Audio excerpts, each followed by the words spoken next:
5. Keutamaan Sholat Asyar.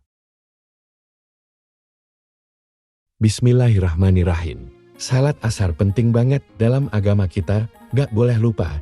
Ini salah satu dari 5 salat wajib yang kita harus lakuin sebagai muslim. Sholat ini dilakuin ketika sore di antara sholat duhur sama maghrib. Waktu tepatnya dimulai dari matahari turun dari puncaknya. Sebelum matahari terbenam, sholat asyar terdapat 4 rakaat. Sekarang, mari kita bahas 5 keutamaan sholat asar berdasarkan hadis-hadis yang ada. 1. Keutamaan menjaga salat asar dengan totalitas. Dalam sebuah hadis yang diriwayatkan oleh Abu Hurairah, Rasulullah bersabda, barang siapa yang menjaga sholat asar dengan penuh khusyuk dan devosi, dia akan mendapatkan perlindungan Allah di dunia dan akhirat. Jadi, menjaga kualitas sholat asar itu penting banget, dan hasilnya Anda bisa dideketin sama Allah dan dikasih perlindungannya. 2. Pengampunan dosa sebelum dan sesudah. Salah satu hadis yang diwariskan oleh Ibnu Mas'ud, Rasulullah mengatakan, sholat asar adalah titik tengah antara duhur dan maghrib. Jika seseorang melaksanakannya dengan sungguh-sungguh, dosa-dosa sebelumnya akan diampuni, dan dosa-dosa setelahnya juga akan diampuni. Ini adalah bukti bahwa Allah adalah Maha Pengampun dan Pemurah. Dia selalu ngasih kita peluang buat bertaubat dan minta pengampunannya. Sholat asar adalah waktu ketika kita bisa merasa bersih dan mulai lagi. Gak peduli seberapa besar dosa kita, Allah selalu buka pintu pengampunan bagi hamba-hambanya yang tobat dan berusaha jadi lebih baik. 3. Dijamin bercahaya di hari kiamat. Rasulullah pernah bersabda, barang siapa yang menjaga salat asyar, dia akan diberi cahaya pada hari kiamat, dan dia akan diberi kebaikan seperti seorang anak yang berada di bawah perlindungan ibunya. Perlindungan di sini bukan cuma perlindungan fisik, tapi juga perlindungan dari kesalahan kita dan perlindungan dari segala bahaya di dunia dan akhirat.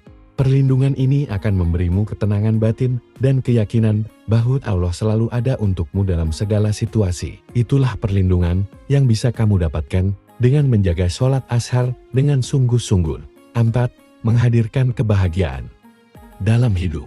Dalam sebuah hadis yang diriwayatkan oleh Jabir bin Abdullah, Rasulullah mengatakan, salat asar adalah rukun pilar dari kebahagiaan dalam hidup ini. Kehidupan kita kadang penuh dengan stres, tekanan, dan masalah.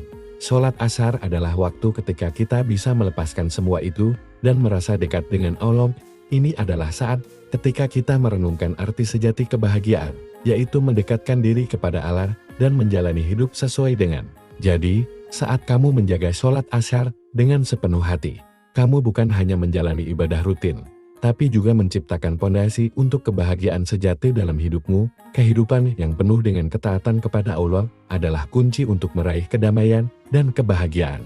5. Kesempatan untuk mendapatkan rahmat Allah. Rasulullah juga mengingatkan tentang pentingnya salat asyar dalam hadis yang mencatat, sholat asyar adalah kesempatan bagi kita untuk memohon rahmat Allah dan mendapatkan keberkahan dalam hidup kita. Rahmat Allah adalah sesuatu yang sangat berharga, itu adalah kasih sayang dan belas kasih yang tak terbatas. Saat kita menjalani salat asyar dengan penuh keyakinan dan harapan, kita membuka pintu untuk menerima rahmat Allah yang berlimpah.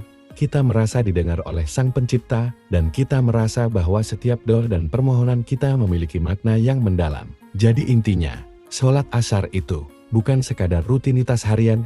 Ini adalah waktu yang istimewa untuk berkomunikasi dengan Allah, memohon pengampunannya, dan mencari rahmatnya. Dengan menjaga salat asyar dengan sungguh-sungguh, kita membuka pintu untuk menerima berkah dan rahmatnya. Jangan lewatkan. Allahumma bishawab. Semoga kita semua mendapatkan rahmat dari Allah Subhanahu wa Ta'ala, dan kita semua mendapatkan ampunan, sehingga bisa terus istiqomah dalam menjalankan salat 5 waktu. Jangan lupa like dan subscribe ya. Karena satu like dan subscribe dari Anda memberikan semangat bagi saya untuk terus memberikan ilmu dari 5 keutamaan tentang Islam.